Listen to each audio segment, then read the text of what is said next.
Welcome to Study Loop.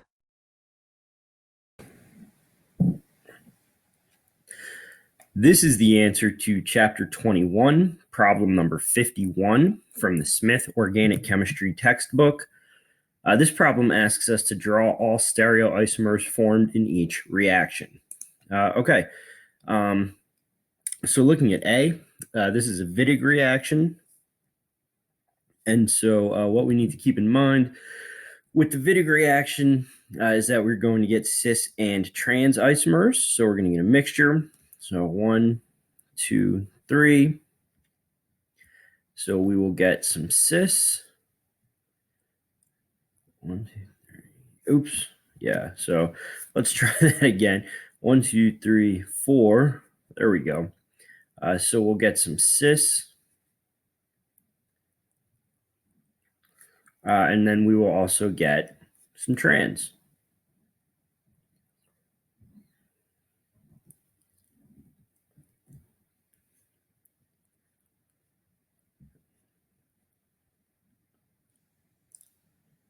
Okay. So then for part B, this is using a cyanide nucleophile. So we're going to have nitrile products, and there's no selectivity here. So the cyanide can add from either side. And so we will have an alcohol and a cyanide on the same carbon in our product. And as I said, there's no selectivity. So basically either one can be in either position. So we can have the cyanide on the wedge and the alcohol on the dash. Or we can have the opposite, where the alcohol is on the wedge and the cyanide is dashed.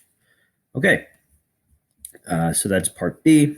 Part C, we are reducing this ketone with sodium borohydride.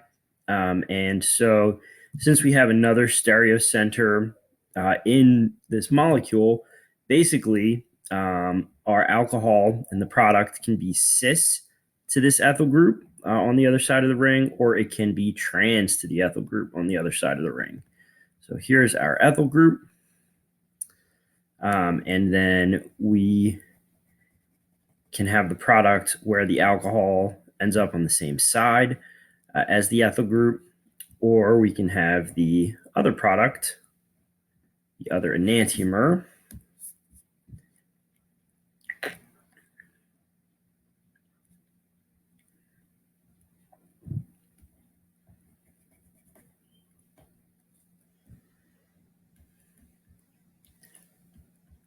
okay. So lastly, for part D,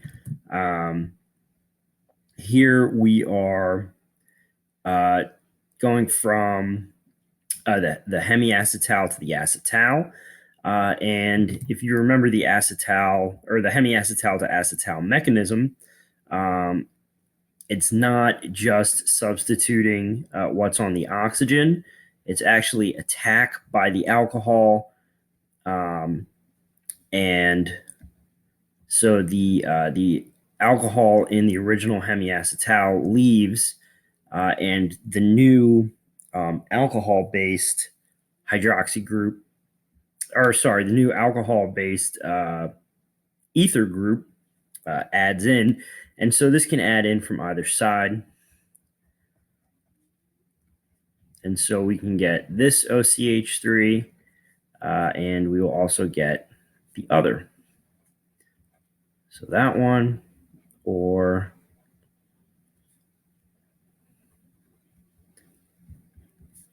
this one. Okay, and so that's all the answers here. Again, you just kind of need to know a little bit about these reactions. So Wittigs are almost always going to give us a mixture, absent any other selectivity. The sodium cyanide is going to add from either side, so we'll get a mixture. Sodium borohydride is not selective, and so when there's already a stereocenter in this molecule, it's going to introduce chirality at the carbon that is part of the carbonyl, the starting material. And then going from a hemiacetal to an acetal, it's actually a product of addition, and so that addition can happen from either side. And that's the answer to chapter 21, problem number 51.